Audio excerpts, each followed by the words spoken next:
once again a special episode. So मैं actually एक special episode बनाने जा रहा हूँ.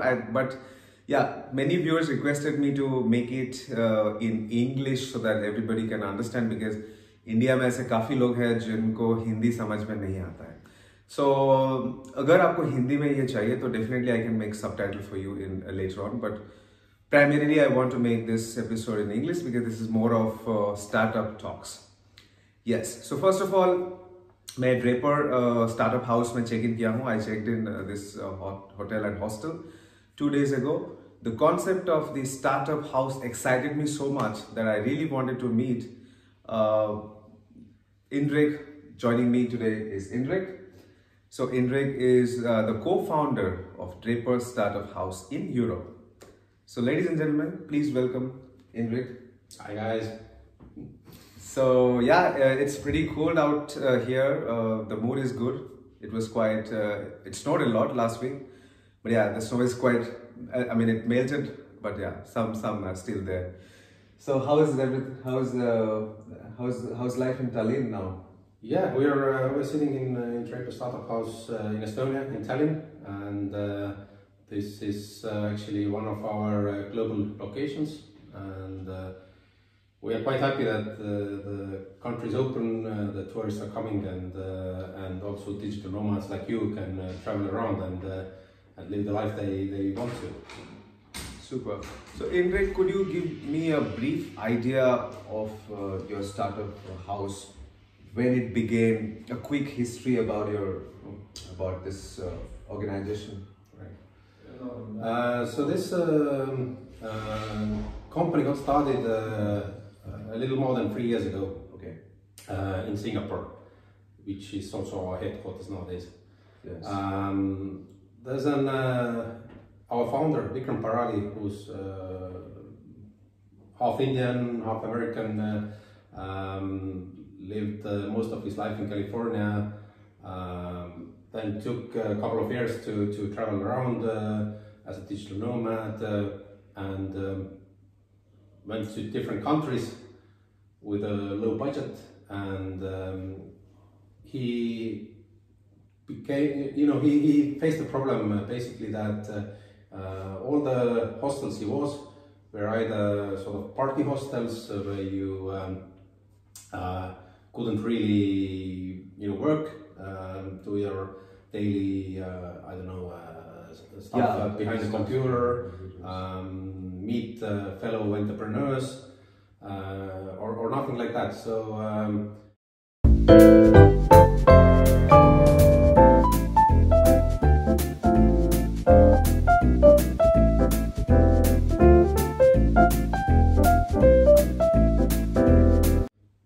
he came to an idea that why don't we have such a place where we don't have have to pay very high price for the accommodation, and where we could have a co-working space attached to it, and also events for fellow travelers and also local people to meet each other and network.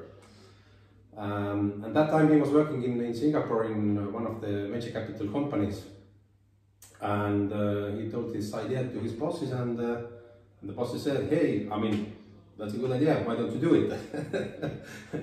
So then he was forced to actually take on the challenge, and here we are today. So basically, so you're almost in 20 different locations in the world.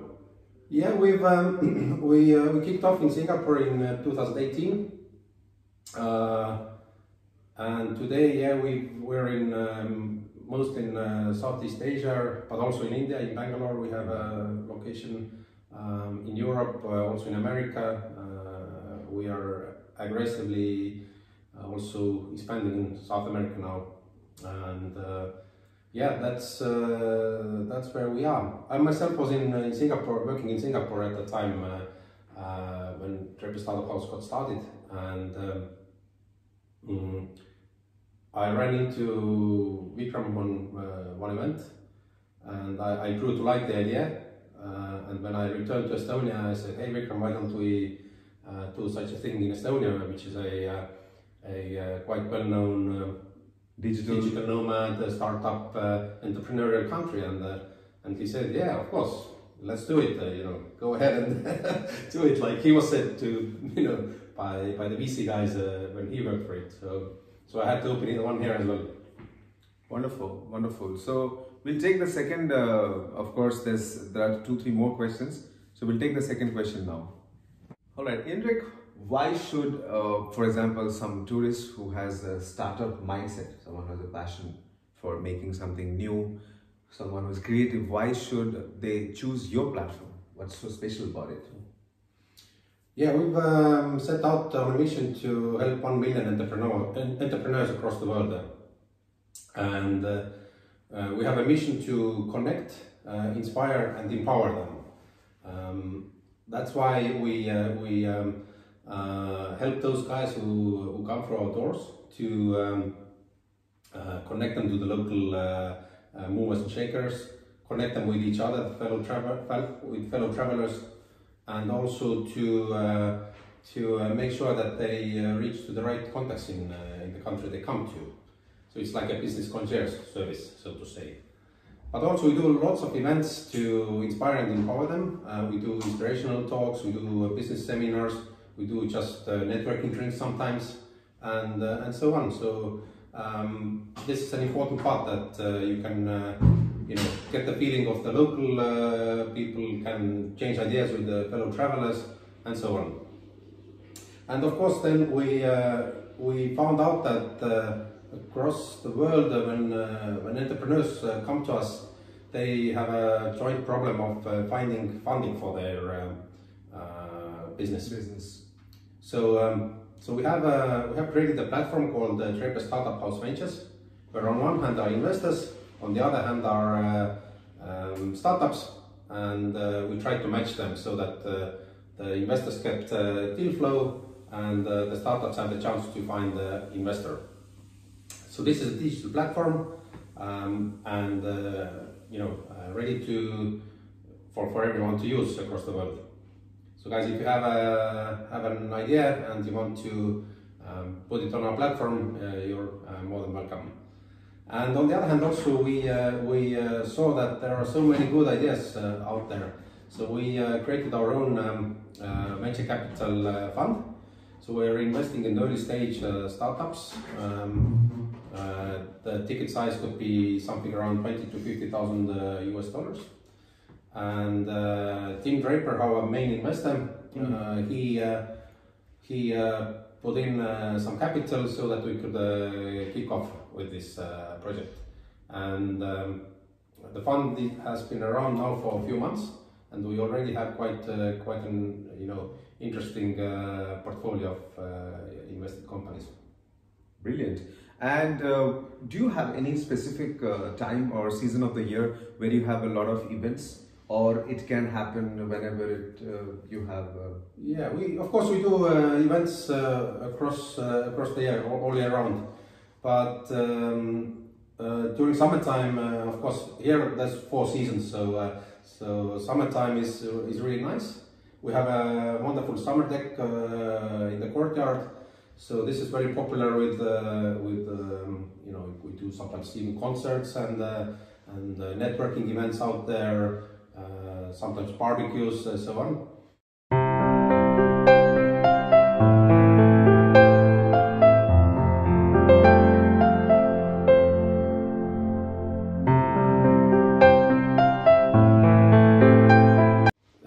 So this is an excellent chance to take advantage of the wonderful courtyard here.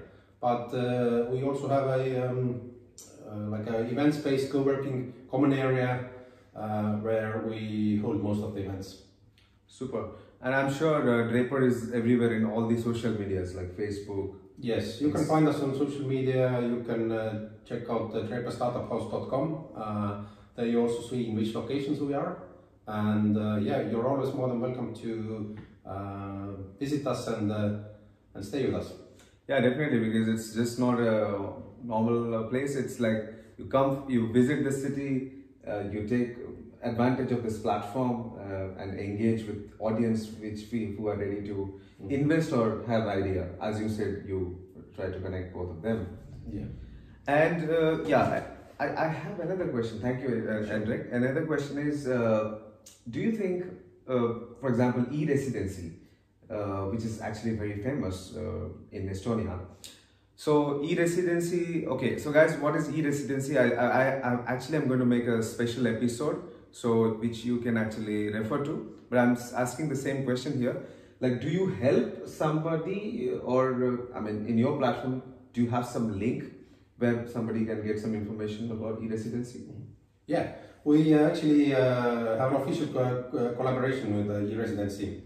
So we've helped e-residency guys with the seminars across our locations, so that digital nomads, entrepreneurs across the world could take advantage of the residency program.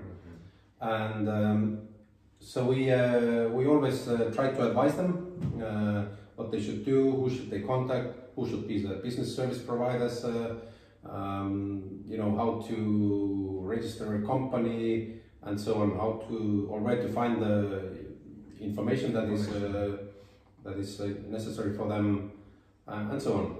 Yeah, because e-residency is something like you know, it's like quite independent wherever you are, irrespective of your geography. You can actually start a company in Estonia, and you can start working on that platform. But yeah, it doesn't allow you to travel or stay here, but it just, yeah, essentially what e-residency is a digital sort of gives you a digital identity, and then it gives access to the Estonian services, all the governmental services, which means that you can location independently open a company, you can run it, and you know, if you have the e-residency card, which proves your identity, then you can also do everything wherever you are without actually visiting Estonia. We of course recommend everybody to visit because it's a nice place, right? definitely, yeah. So, but it gives basically the freedom to move around, live wherever you want to live, and run the business without having to hassle in the government offices with some taxes or some, you know, something like that. Yeah. So yeah, you can do everything online. And are you liable to pay taxes in Estonia? Taxes is a different story. That depends on where the person is tax resident. But when the company is registered here, then of course the Estonian legislation applies to all the companies. But of course, taxation is a different story, and it's always there are very many sort of complicated, right? So yeah, for that we can. If you have any questions regarding this e-residency topic, although I am actually making one separate episode on this from gathering different information, but you can definitely ask me this information in the comments, or you can definitely DM me on Instagram, and I try my best to answer them. Or either I find it through Indrek or from other sources. All right. That's nice. And would you please give us a quick highlight about the digital nomad visa, which is very famous now? Mm-hmm. This European, I mean, in Europe, this is the first country which introduced digital nomad visa. So yeah, that's correct. Estonia has been always trying to be like accommodating place for talented people, and e-residency is one of the examples. Digital nomad visa is another example of that. We also have a startup visa program which allows third country citizens outside EU to come and get started with their businesses, startup businesses. But digital nomad visa is a relatively new thing, and which allows digital nomads with higher income to get a visa to work in or live in Estonia. So I saw that there are 6 months and there are 1 year, there are 2 different slabs. Yes. I was reading that in the morning. Yes. All right. Correct. All right, Hendrik, thank you so much for the information. Thank you, and yeah, always welcome to step by and also connect with us in the digital channels. Yeah, thank you so much. And yeah, if you, as I mentioned, so Please do write us if you need if you have any questions. And please don't forget to subscribe to my channel, Kish Travel World. And please don't forget to share it with your friends because they might need this information. See you again. Bye.